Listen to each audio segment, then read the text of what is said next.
Welcome back to Mock Draft Monday. It is your boy Mike here on the Pylon Cam, and today we have a special guest, one person that you probably know.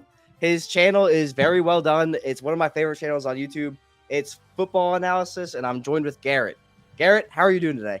I'm doing pretty good. Appreciate you having me on. And the Pylon Cam, love the channel name, and I also Appreciate love when we see the actual Pylon Cam, come to fruition. I think it's pretty cool, and I think it's unique. So I'm gonna take over.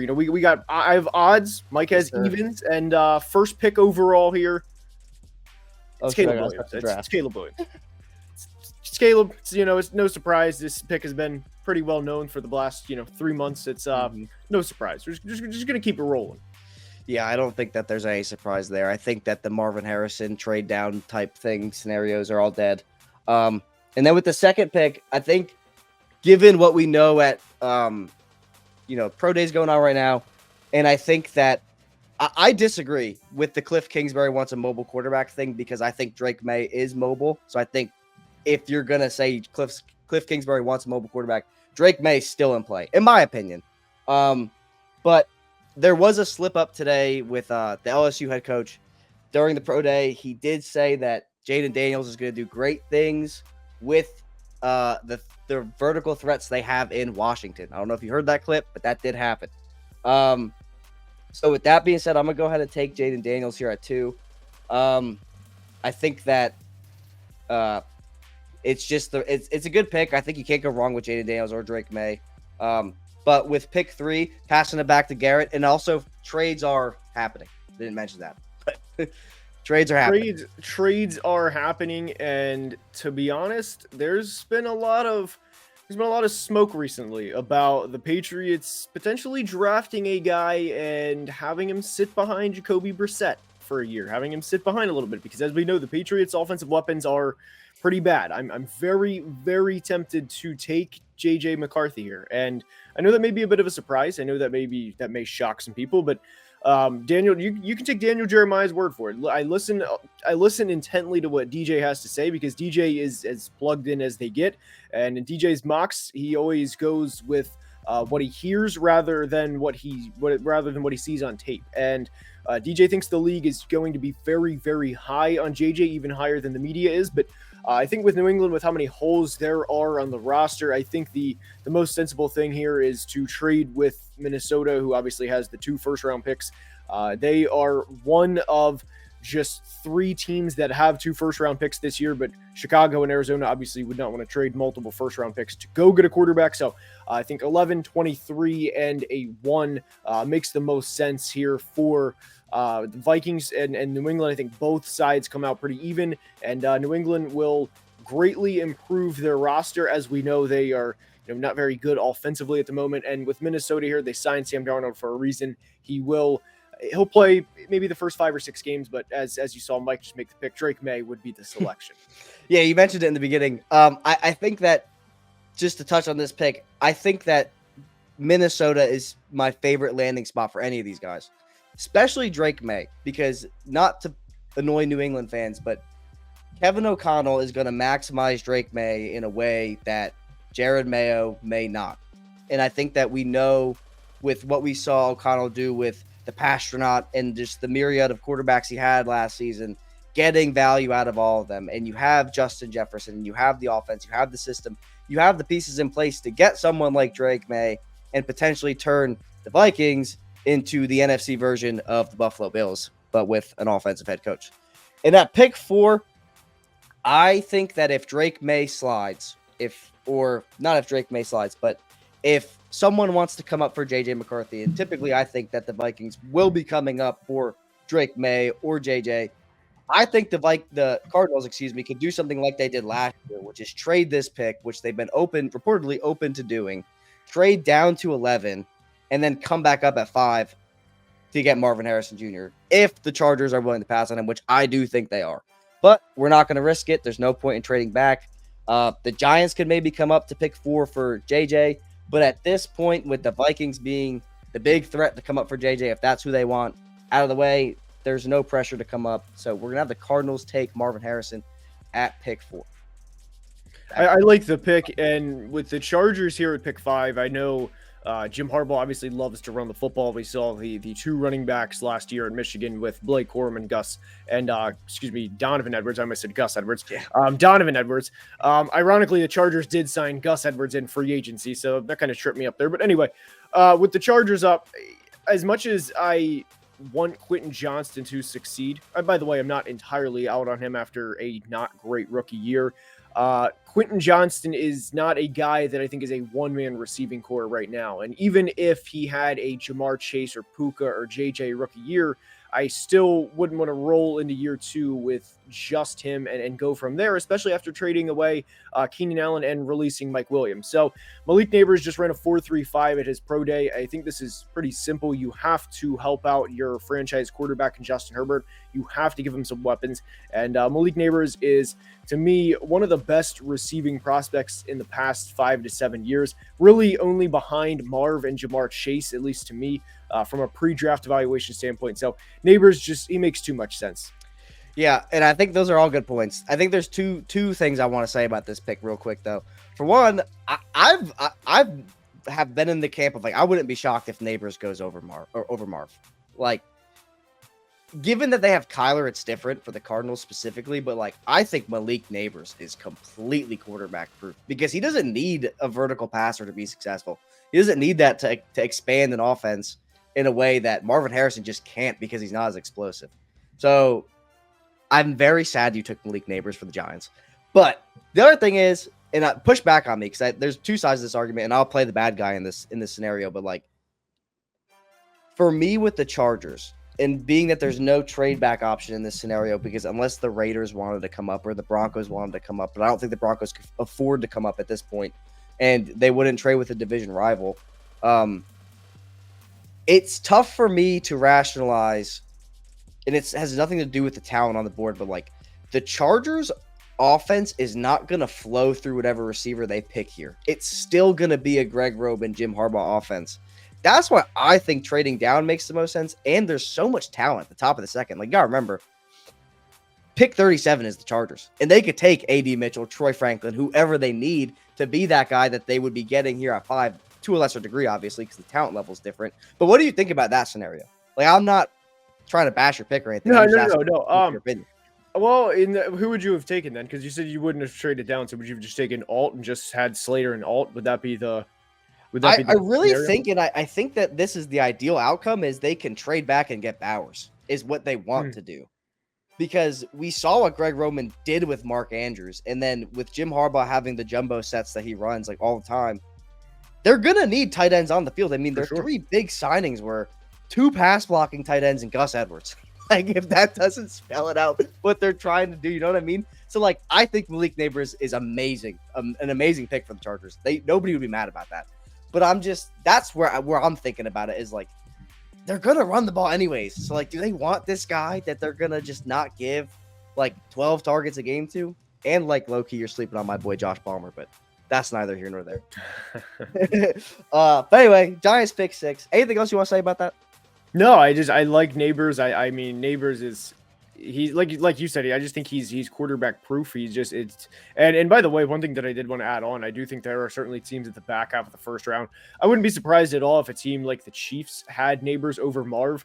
That's one team that comes to mind, but obviously Kansas City's not going to trade 3 1s to go up and get Neighbors or Marvin. I don't know if Arizona or LA would even accept that, because those picks are all probably going to be 29 or lower. But yeah. I wouldn't be surprised at all if a team like Kansas City specifically did in fact have Neighbors over Marv, because I don't think the gap is that big between the two. Yeah, I agree. I do agree, and I think that there is a team that's going to like lurk to come up for a receiver or quarterback that we're not expecting. I think that the Odunze slide, if that happens to like pick 8, I wouldn't be shocked if that's where we see like a trade for, like T. Higgins goes and the Bengals come up for Odunze, or like the Jaguars do something and they come up for Odunze, or maybe even like the Bills. I don't know. Sure. Like they could trade Diggs.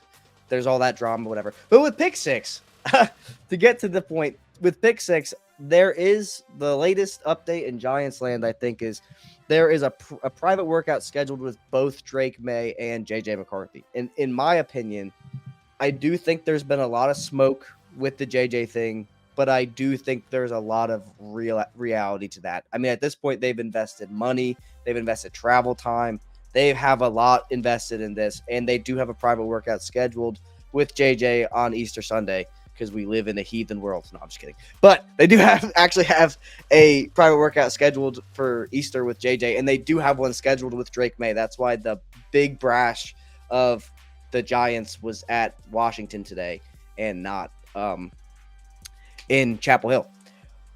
With this pick, I'm kind of stuck, though, because I really think that they are in on these receivers. They interviewed Odunze. They interviewed Neighbors. They interviewed Marv, obviously. With the Giants, spoiler alert, their top 30 visits are very telling. Like, we have, under Joe Shane, we've done a lot of drafting off of those top 30 visits. So I'll be honest with you, I'm pretty stuck with this pick because I'm trying to predict here. It's not what I would do. But I think that I'm going to stick with Odunze because I like Wan'Dale Robinson. I like Darius Slayton. I really think Darius Slayton is one of the most underrated wide receivers in the NFL, by the way. But I do like Jalen Hyatt as well. But they have not had that one since forever. And you already are paying Daniel Jones. So, like, the next guy that comes in, he has a receiver who knows the system, who's baked into the system, and will be able to lift that quarterback up if they do move off of Daniel Jones. If Daniel Jones plays well, and even if they traded up for Drake May or JJ, or they took JJ and they sat him, which I think they should do because you play Daniel Jones while you're paying him, and then you don't have to cut him. You could trade him. At this point, it's so bleak you have to cut him if that's how they're looking at it. But he plays well. Maybe you go back to the playoffs, you win a game, then you could trade Daniel Jones again. Right now, you get nothing from Daniel Jones besides dead cap. So, right. I don't know. What do you think about that? No, I like Rome. I think you also have to. I mean, I don't think the Giants roster is all that talented. I think they certainly have pieces, of course, notably Dexter Lawrence, now Brian Burns, of course Bobby Okereke. But I think it's generally, and Andrew Thomas, by the way. I just think it's generally just an underwhelming roster, and I know it got memed pretty hard whenever Bleacher Reporter, one of them, tweeted out, and it was like your 2024 Giants offense, and it was DJ. Devin Singletary, Darius Slayton, and Darren Waller, and it was just like this is scaring nobody. So at some point you have to get the best receiver since Odell Beckham, and that would be Rome very easily, far and away. Yeah, I can talk about the Giants all day, but I'm not going to do that to you. So at pick 7, who are you taking for the Titans? I got a question here. We have pick 7. The Titans do not have a third, or at least they don't have their third because they used it to trade up to get Will Levis last year. So I'm going to just say, look, I'm going to call Terry Fontenot at pick 8 and say, look, Ryan Poles is calling me at pick 9. Do you want to give me pick 8 and a third to move up one spot and risk not getting your pass rusher of choice? I like that idea. So that's interesting because I want to ask you a question before we're going to go through with this trade, but I want to ask you a question. We'll take 79. We'll even go with the lesser one. We'll take 79 if you're interested. Yeah, let's do it. Okay. But here's my question. Sure. Because I have Dallas Turner as edge one. I do too. Yep. But I have read that the Falcons, and I mentioned this in multiple videos, the Falcons were apparently very upset Jared Verse went back to school last year. And they had pick 8 last year. They did. So, like, predicting this, do you think they take the best player or do you think they get their guy? I think it would be best player. I think right now that's Dallas Turner. Not to say that Verse is a worse player a year later, if that makes sense. I still think Verse is a very, very good player, but I still think Turner would be the guy. And I think so you're taking Turner. Yes, that's okay. What would be that's who I would take. And then with the Titans, I would take Joe Alt, sprint to the podium. Yep. We got an extra 3 out of it. Yep, we got an extra 3 out of it. And, free money right there. And by the way, that whole thing that I think Rand Carthon can do, what we just did, that simulation there, that can be just the complete most just BS thing ever. Like, hey, Ryan Poles is calling me. No, he's not. But they have an extra 3 from the Calvin Ridley. So why don't we just see if we can get it out of them? So I love the hypothetical there, and I'm glad that we got Tennessee a 3 back, and everybody wins. So I think that the psychology of all this is also fascinating, because I would love to just hear the mind games, because that there's mind games. They're mind games that have been developing for months. Like, the Giants could literally say, like, hey, we really want JJ here, but Broncos, Give us Right. 3 first, and you can have them. Like, so I mean, that's an interesting deal. This is a pick. This is your pick, by the way. This is a pick that I was thinking about at lunch today because I was like, I have gone whichever receiver falls, and in this case, we went QB, QB, QB, receiver, receiver, receiver for the top 6. So we don't have that chance. Mm-hmm. This is an interesting trade down spot, but I'm gonna let you do your thing. You cook here, but because I'm curious to see what you do. Yeah, I think this is a pretty easy selection for the Bears. They do not have their second round pick because they traded it to Washington for Montez Sweat last year. We are already doing for Caleb just miles better in terms of what we did to help around Justin in his rookie year. I would love to have a trio and run 11 personnel with Rome, DJ, and Keenan. Unfortunately, that's not a reality here, but Matty Eberflus is a defensive guy, and we're just going to get him his second edge rusher. We're going to go Jared Verse versus obviously a very heavy-handed pass rusher. I love Verse's game a lot, and if you can have Verse be the number 2 guy behind Montez in year 1, I think that's really setting both first-round picks and Caleb and Verse both up for success for the long run. So the Bears are going to be a very, very sneaky team. They're going to be a very big team to watch over the next few years. Yeah, I do. Every year I do it on Instagram. I'll probably make it a video this year if I have time. But I pick 4 teams that I think are like sleeper teams where like I'm very picky. Like they have to not be getting talked about. And I like the Bears, but I think the Bears got too much buzz at this point. That's not the point I'm trying to make. The point I'm trying to make is one thing I've noticed, and I've done this exercise a lot with this just draft simulation and everything. There's going to be very, very good talent at the back, and it's impossible to not let it fall. And I'm very curious because you do the grading draft classes videos. One I'm looking this year in particular, that first round, I'm telling you, bro, you are going to give out some A minuses, 2 A's in the back half of that first. For sure. I mean, dude, the defensive players like Latu, like if Latu can survive the medicals, he would probably be like a top 10 pick. He is the most by far technically toolbox ready player. I'm obsessed with him. And I have caped for him. Dude, and the other player that I thought about taking, not with this pick, but Quinyon Mitchell, man.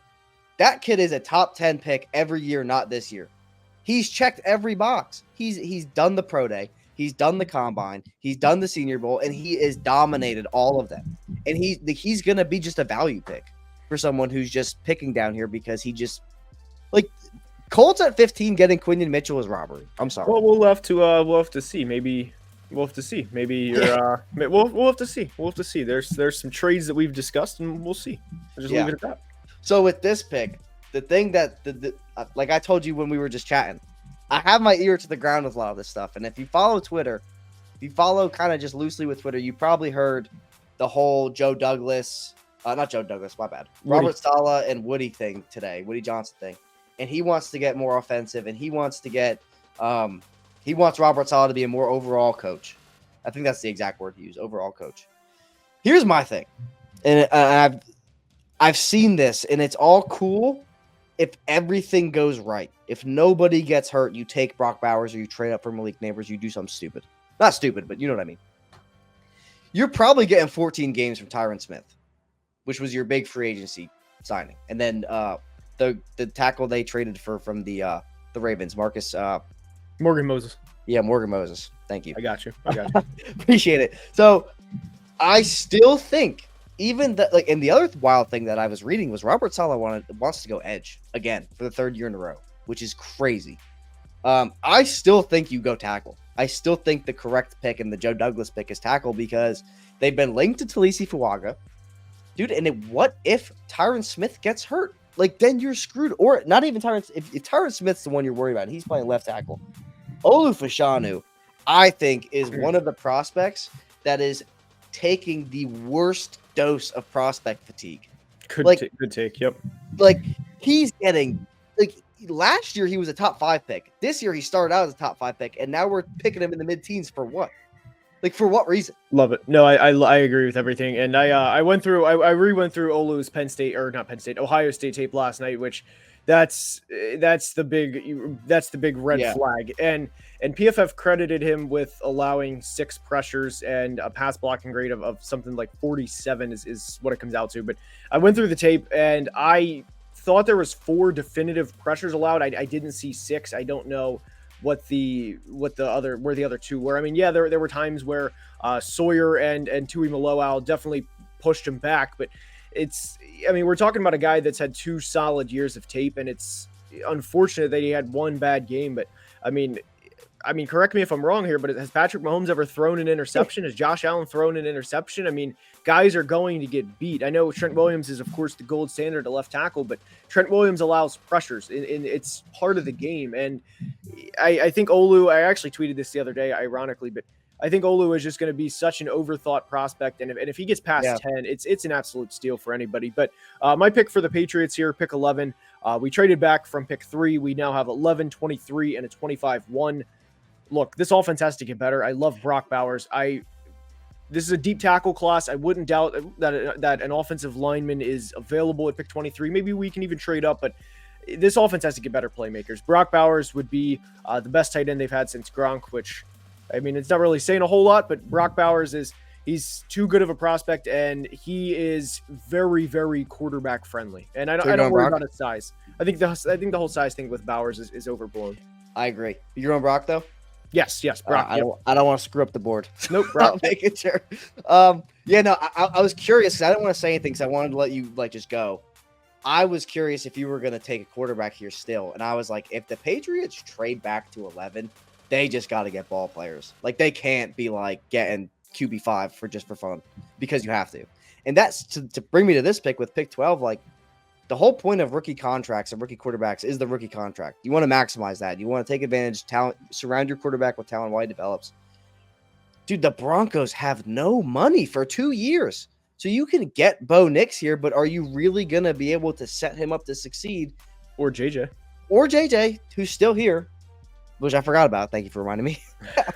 But still, okay, if JJ falls, it's different. But my point to the next point is, like, do you get what I'm saying? Like, I do. This roster is not good. It's very thin. And I'm not poo-pooing on Broncos fans. I'm just saying, like, this roster, from what I have looked at, is thin. And you owe a lot of money to a quarterback who's not on your team. Now, with JJ here, that changes everything I just said. But I think pick 12 for JJ is actually a steal. And I do think that he's going to slide a little bit. I think that, to talk about JJ as a prospect for just 1 second, the thing that makes me so impressed about JJ, and I think that this is where we get lost with the Patrick Mahomeses and the Josh Allens of the world. Everybody forgets that when you are in the playoffs, you have to win from the pocket. The playoff games are won from the pocket, and when you have to go be special, you go be special. But you got to stay on script. You got to run the offense. You got to do the things that you have to do right. If Patrick Mahomes was just the special Patrick Mahomes every play, he probably wouldn't be as good. Like, I know that sound like a hot take, but do you know what I'm trying to say? Like, with Drake May, like, he has all the ability. Caleb Williams has all the ability. For them to reach their ceilings, in my opinion, they have to learn to play in structure. And that's not easy for a lot of players, because like Sam Darnold just starts seeing ghosts. And sometimes there's no coming back from that. But what are your thoughts on that? No, I think if JJ is there, I mean, it's you have to take him. I mean, you absolutely 100% have to take JJ if he's there. If he's there for Denver. I know Jarrett Stidham is the only guy in the roster, but maybe you could start Stidham for a couple games. But I mean, you're not gonna with how JJ's projected right now and how high the league we feel is. I think JJ's a good selection there. But the reality to me that I don't think is being talked about a lot across the NFL right now, or at least across national media, is once the first 4 are gone, I think there's a very real reality that Bo and Penix both, I don't want to say fall out of the first round. Okay, but thank you. They're going to slide. They're going to slide. Yes. And nobody's talking about that. And, you know, right now, if you are a team that might need a quarterback, like Las Vegas, like New England, because we gave them Brock Bowers, you're sitting pretty, because you don't have to worry about, is Cincinnati going to take one? No. Are the Steelers going to take one after trading for Russ and Fields? No. Or trading for Fields, signing Russ. You get what I'm saying? Yeah. But no, they're not. Is Indy going to take one? No. So these teams right now are sitting in the driver's seat. But with the Raiders on the clock, this is a pick that I love mocking to them. There's not many players I love more in terms of a fit to the team, and that's Tolisa Fuanga, the offensive tackle from Oregon State. He reminds me of everything that I think that they're going to want to be about, and especially what their leader in Max Crosby's about. That hard work, gritty mindset, and I've said this before countless times. I'll continue to say it until the draft is here. I really think the Raiders are going to zag while everyone else zigs. They're going to want to essentially become the new Titans, where we're going to pound the rock, and with the Mahomes and Allens, guess what? We're going to take the ball out of their hands because we're going to run the ball, and we're going to try and beat you old school smash mouth. Yeah, dude, you're getting me fired up because I don't want to cut you off, but I agree with everything you're saying, and you pretty much took every word out of my mouth. This team is building to run the ball, bleed out the clock, and play defense. Part of me just wants to take Latu here and just say good luck with Christian Wilkins, Crosby, and Latu. But I totally agree with the Fuaga pick. I totally agree. I think that's best case scenario. I do want to potentially propose a trade here and see what you think. Okay, let me hear it. 25 Green Bay would be the team coming up. Interesting. Okay. And it's steep jump. It's a steep jump from 25. Crazier has happened. So I'm thinking Green Bay 25 and 41 for 14, and we would get 150 in return. Okay. Thoughts? See, as the Saints GM, I think that the Saints here's where I would never move if I was the Saints. If Olu's still on the board, if Fuaga's still on the board, because with Ramczyk, he probably is not playing this year, or we're starting on the pup. But we need everything. So if Olu's here, I'm not moving. If Fuaga's here, I'm not moving. But they're both not moving, so we need picks. And I agree. This is a good trade back spot. I actually was thinking about, but we'll get to that when we get to that. But I do think, and I'm not gonna say really anything about the trade comp because we don't know. We just don't know. Maybe the Saints get more back is the only thing I would say, but I don't know. We saw, I always say DeAndre Hopkins got traded for a bag of chips and David Johnson. So I'm cool with this trade. I think this is a really cool idea. I'm very curious to see what you do. All right. It's very simple here. We got to get a player that's been locked down in his conference the past 2 years. And now we're going to have a secondary of Jair Alexander, Xavier McKinney, and Quinyon Mitchell. And we're trading right in front of Indy, who I think is very much a team that needs corner help. And I think just all around, that's just great value for the Packers. Yeah, you give up 41, but guess what? You still have 58. So Aaron Rodgers trade still paying off, and we move up and we get one of the best corners in the draft. Yeah, I think this is a really cool idea because I think that the Colts are the team that a lot of teams are going to try to jump for two players. Quinyon Mitchell is one. The other player is, I guess, three players. Quinyon Mitchell, Brock Bowers, and Brian Thomas Jr. Because I think if you could put Brian Thomas Jr. in that Alec Pierce role, it's just going to make everybody better. Because Brian Thomas is 4 times the threat Alec Pierce is. No disrespect to Alec Pierce, but and the other thing is Quinyon Mitchell, they need corner help. So I think this is a really cool idea, and I think it's very well thought out is the other thing. Because, I think that everything should be within the realm of possibility, and I think that this is a real scenario. Because I do think the theme for the Packers this year off season needs to be defense. And I love the Josh Jacobs signing. I don't care that he's a running back. I love the Josh Jacobs signing. But everything else, McKinney, getting Quinyon Mitchell, they've already hit a home, already an A+ off season. Doesn't really matter what else they do, in my opinion. But you're back on the clock with pick 15. So I am. What do you think? I would love to draft Brock Bowers. That is a pairing that I love having, AR, Pittman, Brock, and then of course Josh Downs. But as we know, he's not here. So I'm just going to take Cooper DeJean, great football player. I'm not going to overthink it. Indy needs help. We obviously saw the coming out party last year of CJ Stroud. We saw everything. Trevor Lawrence is still in the division. Will Levis potentially could be there for a while. Potentially, I use that word kind of lightly, but the reality is we're going to have two guys that we're going to have to defend for a while, and Trevor and CJ. And you need no coach is ever going to say, you know what, we're good at defensive back. So Cooper DeJean, great prospect, love him, and I think he makes a lot of sense for the Colts at pick 15. Yeah, I am a huge Cooper DeJean fan because he's just an athlete. He is phenomenal basketball player, track runner, state records, the whole nine. I've caped for DeJean for a long time. I think this is a really good pick. I think that the corners, I think this is a really good year to draft a corner in specific because they're going to fall and they're really, really good. So like even like people are probably going to be upset like Terrion Arnold versus Cooper DeJean. You know what I mean? But like bars. But yeah, I think that's a really good pick. And then with Seattle at pick 16, I think this is an interesting trade down spot because you have Sam Howell now. So going Knicks or Penix, like we talked about, they're probably going to fall. You don't need to force it here. And you have Mike McDonald, who's going to want it. I think he's going to want his defensive tackle here, whether that's Johnny Newton or Byron Murphy. But the thing is, the idea I had was trading down to 19 to let the Rams come up and get their guy. But the Bengals also need defensive tackle help. So I think I'm going to cancel the trade down idea, and I'm just going to take Byron Murphy. Because what I've read and heard about Mike McDonald and how he wants to structure his defense, being a defensive-minded coach, is he's someone who wants to build, I think he literally called it a run curtain, where they're just going to build a wall where you will not run on us and then build backwards. That's, I think, his philosophy, and we saw how much success it had in Baltimore with pretty aging corners in Marcus Peters, and then you obviously have Kyle Hamilton, who's a freak. But what do you think about that pick? What would you do for the Seahawks?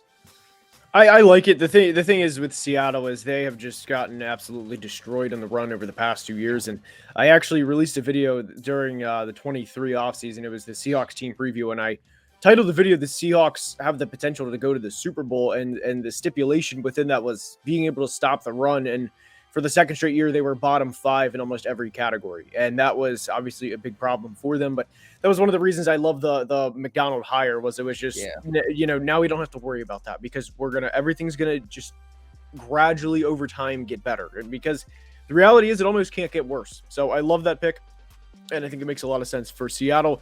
But with Jacksonville and the clock, I know what I just said about Trevor during the Indy pick, but I think in the best case that Trevor's going to be there for a while, and I think in the worst case he's going to be there for at least the next 2 years, which is another reason I love the Cooper DeJean pick. But the reality is we're entering year 4 with Trevor, and we still don't exactly know what we have. Yeah, there's been flashes. There's also been low lows from Trevor. Even last year, there were times where it was just kind of like, what are you doing? Like, what are you doing, dude, in this play? Yeah. So with the loss of Calvin Ridley to the Titans, one pick that I love for them is Brian Thomas Jr. from LSU. I love Jackson Powers Johnson to them before they signed Mitch Morse because, Trevor's offensive line in 23 was terrible, but they shored that up. I'm not the biggest Ezra Cleveland fan. I'm not the biggest fan of their interior play, but Brian Thomas Jr. makes a lot of sense. He's a great receiver, and you don't have to worry about Gabe Davis being your legit wide receiver too, which I was not the biggest fan of that signing. But Brian Thomas Jr., love the player, love the fit, and we're doing everything we can to help out number 16. Yeah, I think that this is a big year for Trevor, and I think that this has to be an offensive pick. I think that there is a very real argument for Terrion Arnold as well if he falls this far.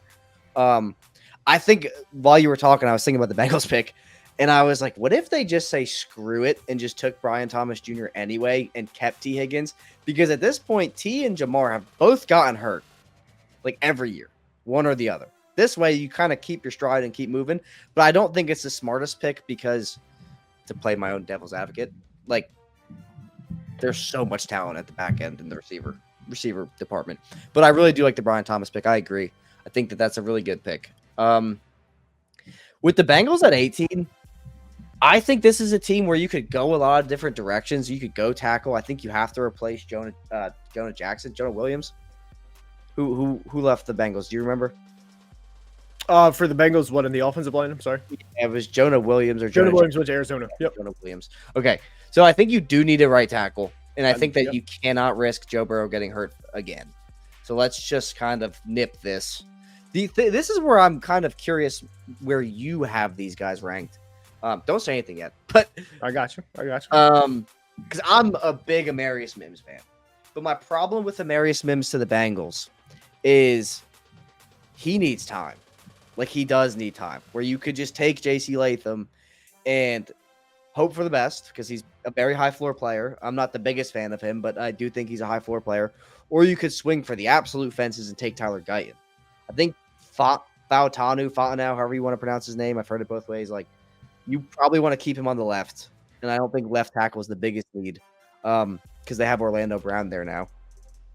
So I think that it's right tackle, but I think I'm going to go with J.C. Latham over my boy Mims because you cannot screw this year up. You have to go all in for the Super Bowl, and I think J.C. Latham gives you a better chance at that right now than Amarius Mims, even if Amarius Mims ends up being the better player.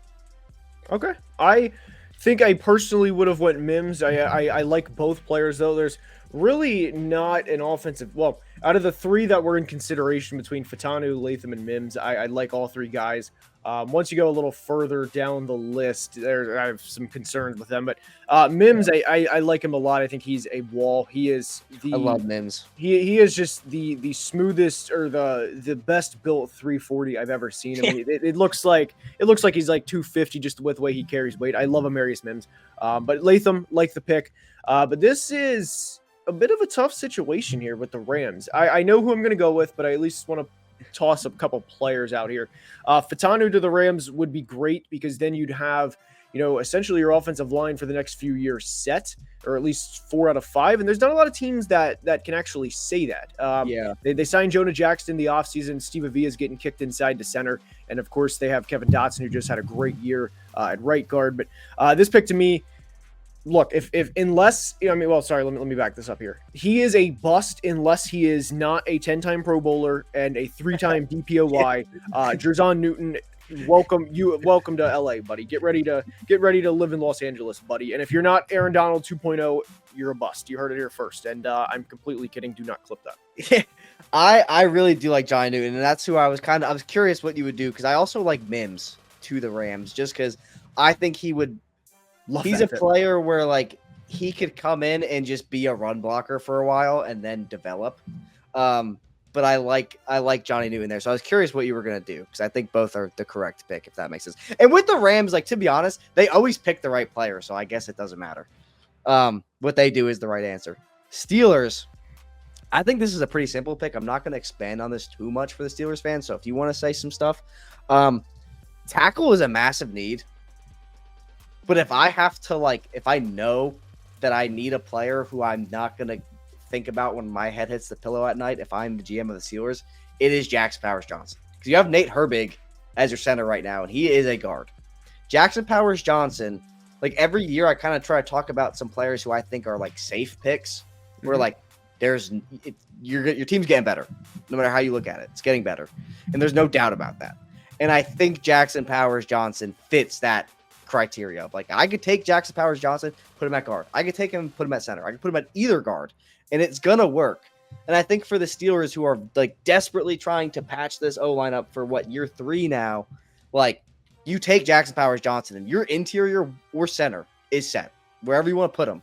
It's that position is fixed. What do you think about that? The other player I also was thinking about was Mims, but.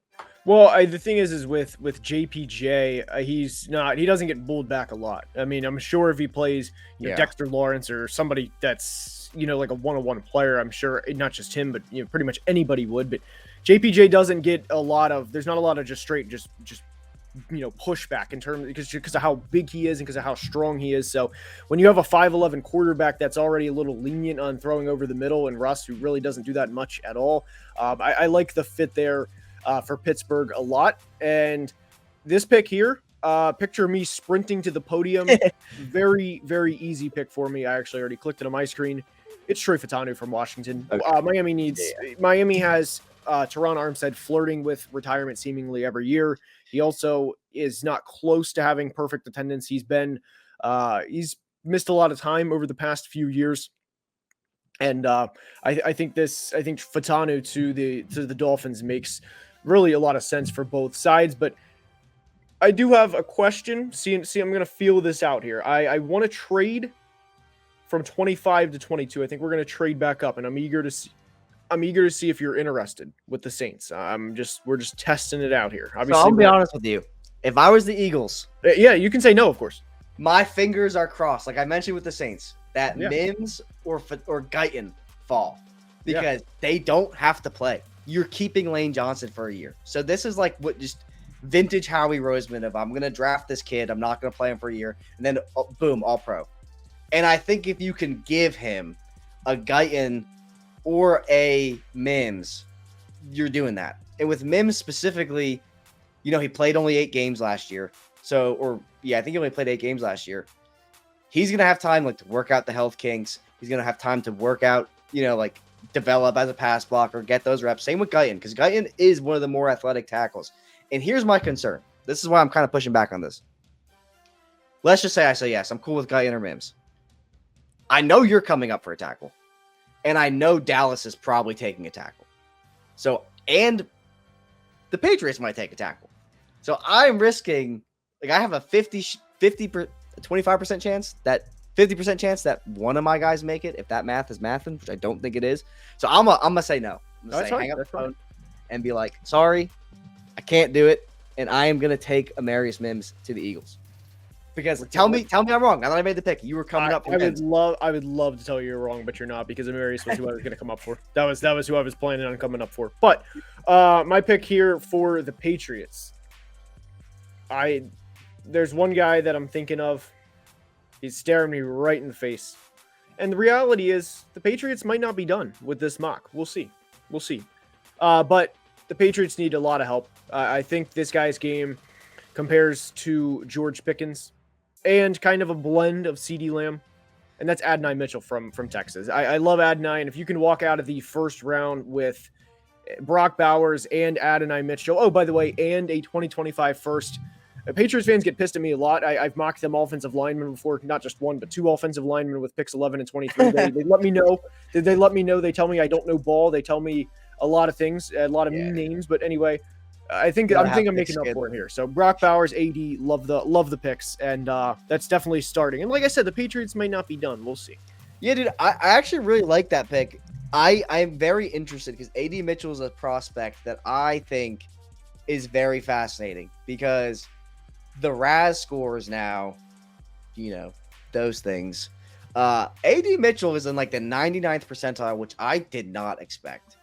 My thing is though, when you dig into the analytics of things, I think fantasy football Twitter is kind of very annoying at times, but there are a lot of things that they put together with trends and stuff where it's no, I've seen this have success before.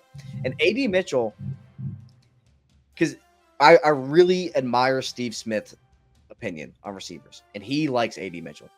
But everything I was reading, just numbers wise, is I don't know about this guy. So he's a player where I'm if I had to pick one of the Texas kids, I'm taking Xavier Worthy. Can I justify taking Xavier Worthy here? I don't think so. So AD Mitchell, because if AD Mitchell hits his ceiling, it's T. Higgins. But will he? Because T. Higgins was an insane prospect. I ran the numbers because someone compared him to Brian Thomas Jr. And I was these aren't even close. But this is a fascinating pick, and I do like this pick because I thought about if they trade back to 6 with the Giants, go ahead and take Neighbors. Yeah, you might, or JJ, but you still can get Neighbors. Then you're just chilling. But anyways, pick 24, Dallas. I think it's got to be lineman because you lost Tyron Smith. You have Tyler Smith, who played left tackle. You can move him back inside to left guard, or you leave him at left tackle. That's why I like Fautanu here. The other player I like, who's very Peter Skoronski reminisce, and this is early, but Graham Barton. I love Graham Barton. I think Graham Barton is going to fit in anywhere on this offensive line. I think he might not play tackle, and maybe you feel comfortable leaving Tyron Smith at left tackle. Or Tyler Smith, my bad. Tyler Smith at left tackle. Graham Barton just played left guard, and your left side is fine. I don't think, correct me if I'm wrong here, but I don't think Tyler Smith played bad at left tackle. No, I like Tyler a lot. I like it, like you said. I would like to have a left tackle with Tyler, kick him back out, put Graham in the interior. I would not want to have a rookie Graham Barton whenever you already have a guy in Tyler Smith. Yeah, I wouldn't. I mean, just because Tyler would in theory be better than Graham, but a left guard, Tyler would be noticeably better at left tackle than Graham would as a rookie at left tackle. So that's your left side of the line for hopefully the next 4 or 5 years, maybe longer. The Dakless future. Yeah, that's what it's looking like it's going to be. I love the pick there. Now the Saints, I got to be honest, I don't love where the Saints are. I don't like Guyton at pick 25, to be completely honest. We've just kicked them down. I am going to propose one more slight trade back. I'm Okay. gonna see it. Well, actually I have picked 27. Anyway, I am interested in this. I'm gonna go ahead and just make it happen here. 25 and 27 for or 25 to the Cardinals, by the way. I picked Yep. 27. 25, 27. 27 and 90 is what I want. So we get Houston's pick. They were actually interested in trading on my screen, and per PFF's simulator, it says it has a 56% chance of being accepted. So I would like to go ahead and make that happen. And the reason why I like this trade for the Cardinals is they simply need good football players. Terry and Arnold will ultimately be the selection. But another reason that I like this for them is the Bucs obviously can take a pretty good pass rusher by the name of Laiatu Latu, but they also traded Carlton Davis to the Lions this offseason. So corner is low-key an issue for Tampa, and with as many picks as the Cardinals have, if you can walk out of the first round with Marv and Terrion Arnold, that's the type of roster that Monty Ozenfort and the Jonathan Gannon would absolutely love to have entering the 2024 season. Yeah, I really like that pick. I like that move. Because I've had the Cardinals trade back, and I have not had them trade up. And I think that's very interesting. One player I'm curious, I maybe take him here. I don't know. But Zach Frazier. I think Zach Frazier is a very good football player. And here's the thing, that this is just like a me thing. If your offensive lineman has wrestled at a collegiate level, he's going to work. Like, that just is not on this any stat sheet, any analytics. Like, that's just a fact, though. Like, if they wrestle at a college level, they're going to be good. Tyler Linderbaum. I thought Tyler Linderbaum should have gone like top 10. And people were like, you can't take a center that high. I'm like, but he's going to work. Like, I just know he's going to work. Same with that was the first year I did mock draft videos, I think. And people were saying, like, you can't take Kyle Hamilton that high. And I was like, why? He's an all-pro. Like, and here we are, 2024. He is an all-pro. But anyway, Bucs at pick 26. Zach Frazier is definitely in contention. This is a tough pick, though, because one player that I think I'm going to take here is corner. Just because you kind of put the pieces back together on offense, and I could be forgetting something here about their offensive line. So maybe I won't make the pick before I ask you, but I'm thinking I'm going Kool-Aid McKinstry. We talked about value picks with Quinyon Mitchell. Kool-Aid McKinstry. Kool-Aid McKinstry, I have banged this drum, and I think that I have very good reason on this. And I think my logic is very sound. So we came into this pre-draft process, right? We came in, you have Kool-Aid, top 10 pick. You go back and look at the 2 early mock drafts, Kool-Aid's top 10 pick. And then all of a sudden, oh my God, Terrion Arnold. This Terrion Arnold guy is really good. Terrion Arnold becomes the new shiny object, right? Then you have Cooper DeJean, Quinyon Mitchell, all for good reasons, starting to rise up the board. And you're thinking, we're at pick 26, and we're looking at a potentially top 10 guy. And you're thinking, like, God, Kool-Aid must have had a terrible year or something. Kool-Aid McKinstry played at the same, actually even better than he did last year, where he was coming in as a top 10 pick. So why this player is available at pick 26, I cannot wrap my head around. I'm telling you, this kid is going to be lights out. And if I'm wrong, I'm wrong. But for him to come into this year as a top 10 pick, play the same level, where Terrion Arnold played well, I'm not discrediting him, but, like, the idea that, like, Terrion is, like, 10 picks better than Kool-Aid, to me, is crazy. And I'm not saying that because you picked him, because everybody's doing it. I've done it. But I'm saying, like, Kool-Aid should not be here. And I think that, like, if we're just saying, like, who's the best player on the board, potentially, I think it's Kool-Aid McKinstry for a lot of good reasons. Okay. Sorry, I had to get that off my chest. No, I like it. I like it. I'm a little lower on Kool-Aid than you are. I don't dislike his game. There's a couple things I worry about, but I think he will be a solid NFL player for a while. I like him a lot. I like the landing spot as well. But with the Saints, we're in a tough situation here. What I would preface this pick with, I know the Saints have a type. I know they spent their first couple picks on Brzee and Foskey last year. I didn't think Foskey had that good of a year. I wasn't really the biggest fan of him coming out of Notre Dame. But yeah, Jared Verse would be their ideal type. But when you have Laiatu Latu staring you right in the face, which I want to check the picks. We also have an additional 2 and an additional 3 now. after previously only having pick 45, and then there would be a 100 pick gap between their selections prior to the trades. So I'm going to take Latu, and I would also like to preface this with there is a chance that we would move up from pick 41 in the second round to go get Jordan Morgan from Arizona. That would be a player that I would feel very comfortable with. I don't like. I think Guyton has a little bit of a lower floor than what the media is kind of discussing at this point. Oh, I totally agree. I think his floor is bad. Like he's either. That's why I like him to the Eagles, is because there's no expectation. He just goes there. The Eagles do their magic with what they do with every player that is on the offensive line, and then they become gods. Like, it's just what happens. I love the Latu pick, by the way, because this is a player with top 10 potential. Like, it's all there. It's just, will your neck hold up is the thing. Because he might not be the best athlete, but in terms of counter moves, just knowing, having a plan and getting to the quarterback, it's not close, dude. Like, I love Dallas Turner, but it's not close. Bills are interesting because I was thinking about, like, maybe the Bills want to come up one spot if, like, they're worried about, for whatever reason, the Saints taking a corner. But I was like, that's kind of stupid. I think the Bills, ideally, in an ideal world, are going receiver here, but they can't anymore.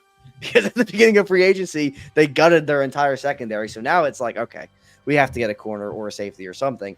And with Nate Wiggins still being here, I'm curious where Nate Wiggins lands, though, because I think he's still a first-round player, but there's a lot of negatives after, like, the combine. So, like, with the weight I'm talking about. Yeah, absolutely. That's the biggest thing. I wouldn't be surprised if he falls out of the first. That's what I'm saying. Like, I'm a big TJ Tampa fan. I love TJ Tampa. I think he is like what the Lions and Ravens dream of when they have like watch corners, because he is violent. But I'm not gonna take TJ Tampa here. Sometimes PFF kicks players down the board really far. Like Chop Robinson, I think is very much so going in the first round. But he's all the way down here at like 43. So I just want to make sure I'm not skipping over anybody. And you know what? Maybe with how the defensive piece is left, with a lot of receiver talent left on the board, like I think two players in particular that can really elevate this offense is Troy Franklin or Xavier Worthy. I think Troy Franklin, a player in particular that's not being talked about, that will be talked about once the season starts. I mean, people want to give you the whole Oregon offense BS, but like the numbers are there. Like if you look at his yards per route run, his breakout age, his draft capital, which will probably be top of the second, back end of the first, like all the stars are aligning for this kid to be really, really good. And I think being that Gabe Davis replacement of that field stretcher, it's between him or Xavier Worthy. And like to kind of spice things up a little bit, I'm going to take Troy Franklin because I don't know if Nate Wiggins goes in the first round anymore. That's who I was eyeing. Because 172, right? Like that's really light for a corner. That is.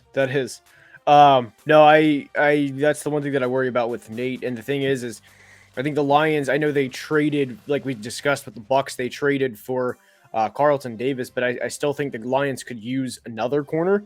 I don't think Nate Wiggins would fit the profile for what Dan Campbell wants to do, which of course is, get in your face, be strong. And not to say that Nate Wiggins is weak, but I don't think Dan Campbell and Brad Holmes want 175-pound corner. So I think this pick is one you alluded to earlier. They also lost Jonah Jackson in free agency. Just in terms of everything, take me home, country roads, Zach Frazier. Let's go. A Detroit Lion. Let's go. I love that pick. I think Zach Frazier is such a Lion. Like, there's players like Derrick Henry. Like, everybody just thinks he's a Raven. Yep. Like, Zach Frazier, Detroit Lion. That's the same thing with TJ Tampa. Like, you're saying, like, they want that in-your-face type player. Like, that's TJ Tampa, in my opinion. TJ Tampa is also, like, 200 and something pounds. Like, he is a unit. But anyways, so here's where I'm getting spicy a little bit spicy. This is a player I mocked here in January, and I'm circling back to this pick because I think everybody has caught up to speed, and I won't get called an idiot anymore for doing it. But, with the Ravens offense in their receiver room, they had Odell playing a lot of the slot. And I don't think that Zay Flowers needs to play in the slot, but I think he's really effective out of the slot. But I think this player kind of gives you inside-out versatility where he could play on the outside, or you could put him in the slot and kick Zay Flowers out onto the outside. And both these players are kind of like those shifty, like get open quick type players. I'm taking Ladd McConkey. I think Ladd McConkey, people are starting to wake up on Ladd McConkey. I think he would be really interesting in the Ravens offense because you got to remember, like, he is often forgot about. But Rashad Bateman was not bad down the stretch last year. Not at all. Like, he might be year 4, but he's starting to figure it out. So if you're going to keep him as your perimeter, now you have 2 elite slot flanker type receivers. I think this offense is going to get really tricky. Like if you add someone like McConkey to it, who's going to be good. Like he might not be as well as I think he will do as well as I think he will on the outside, but he will be good. Like he will be a get open quick. You need a first down, that type of player. Yeah, absolutely. I mean, he's crafty, lunch pail, first one in, last one out, hard worker, underrated his whole life, just, underdog, just everything you want in a wide receiver, in a receiver. And I think this pick here with the 49ers, this is one thing they usually do. They capitalize on value. I know what we just said about Nate Wiggins, but like Nate's staring you right in the face. It would be between Nate Wiggins and Tyler Guyton. I love this tackle class. I think you can get a better tackle in the second round at pick 63 than you can a corner at pick 63 relative to where they are on the board. So give me Nate Wiggins to the 49ers. You know, it's funny too, like the Lions and 49ers are built the same way, and they both at this point in time pretty much have the same needs. Yeah. Which is kind of I would love Zach Frazier to the Niners. Like I think that would be a great pick because you could put him at guard. But with the Chiefs, the last pick of the draft, we've made it all this way. It's been a blast. I've had fun. I didn't even realize how much time has gone by. I hope you had the same amount of fun. But with this last pick, we see 2 quarterbacks falling out of the. Would anybody trade? This is my thing. Like people say, like, "Oh, trade back into the first for the 5th-year option." That doesn't happen. Like it's a great idea, but it just historically has never happened. Like very rarely happens. It makes more sense to trade up in the 2nd than into the 1st, if that makes sense. So I'm just, for curiosity's sake, who would even think about like the Saints? Maybe they want to come back up, get Derek Carr's replacement. The Raiders. I don't think the Giants would. I hope they wouldn't. If you're not going to take a quarterback at the top, don't take one. That's my stance. I agree with that. Yep. But all right, so we'll just stick and pick here. And I'm mad they signed Hollywood Brown because I don't like Hollywood Brown. I don't think he's that good. It gets me fired up because it's like I just wanted Xavier Worthy to be a Chief so bad. And that it's still possible. It's still in the realm of possibility, but I think it's a lot less likely now, unfortunately. Can I give a bold prediction? Yes, please do. I think there's a decent chance Keon Coleman goes to the Chiefs at pick 32. That's interesting because I like Keon Coleman. I'm not the biggest fan of his, but I do like the fit. Like I think that like they need that like go up and get it. Like AD Mitchell is a player I could see the Chiefs trading up for because that's a player where it's like they'd have to make a hell of a jump. Yeah, they would have to come up to 23. But I mean, if the Patriots had already traded back and have just like, all right, screw it, we're not going to take a quarterback, we'll just kick it down the road. Why not trade down again?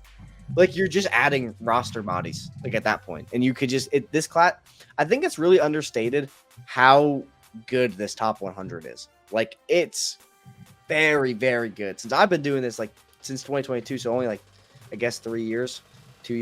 But like this class is like I've never seen. There's so much value all over the place. Like, and it's not like sneaky. It's like, damn, I can't believe this kid's here. So that's I think Xavier Legette would be an interesting pick because he kind of is that. Or I don't think he'd go in the 1st, but keep an eye on like the Chiefs picking up Devontae Walker. I think that would be an interesting fit. But I think we kind of we've talked it to death, but I think we're going to go with Tyler Guyton. I think he is going to sneak into the 1st round. And I think that the Chiefs are just they're good at protecting their players and putting them in spots to succeed. But any last words you got for the squad watching at home? Drake May, Viking. Let's make it happen. No, but in all honesty, I do appreciate you having me on. It was a great time. And if the Vikings do, in fact, trade up for Drake May, I will be tweeting in all caps, Mayday. That will be in all caps. I hope that I hope I get the opportunity to tweet that truly because That's what I hope happens. But no, this was honestly, I mean, of course, every cycle, you know, you don't, no one does a singular mock. No one does a singular mock. But this was collectively top to bottom one of my favorite that I've done this cycle. And I appreciate. I will be releasing another mock draft on my channel soon. I wouldn't be surprised if it looks a lot like this. I love everything. I mean, there's really no picks that I'm disgusted with. I love them all. There's value everywhere. I don't think either of us had that egregious of a pick to where you're going to get absolutely fried in the comments. I've done that before. They'll find a way. I've panicked one time for the Bears. I panicked one time for the Bears and took a corner and justified it by saying, they have to play Justin Jefferson, Amon-Ra, and of course Jordan Love.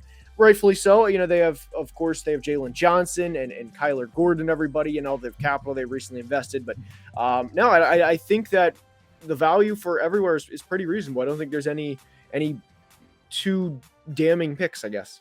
Yeah, I think one take I kind of just want to bounce on you before you go, because you dive so deep into these rosters, and I think you do an incredible job doing it.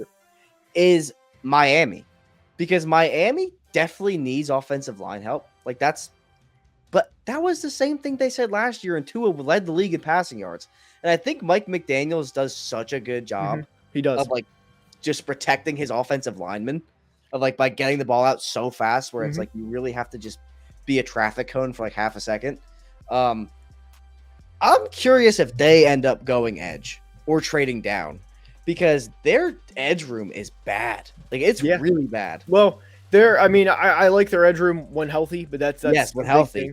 The thing is, I mean, obviously, Miami started out hot last year. They put up 70 points in week 3, but then, I mean, it was just kind of like the peak. It just slowly just came down. And then you had, Jalen Phillips tear his Achilles on MetLife, which is goddamn MetLife, dude. It's every time. Right. And then on New Year's Eve, they had Bradley Chubb tear his ACL. And it's I don't want to diminish injuries here. That's not my thing. But, we're not talking about a pass rusher breaking a finger. We're not talking about a pass rusher, rolling his ankle the way that some people do going down the stairs. You know what I mean? We're not talking about, injuries that'll be healed in 6 weeks. We're talking major injuries. But I think with just how much I would say Teron Armstead is kind of a liability at this point, I think I would be pretty surprised if the value aligns if Miami doesn't go offensive line in the first round.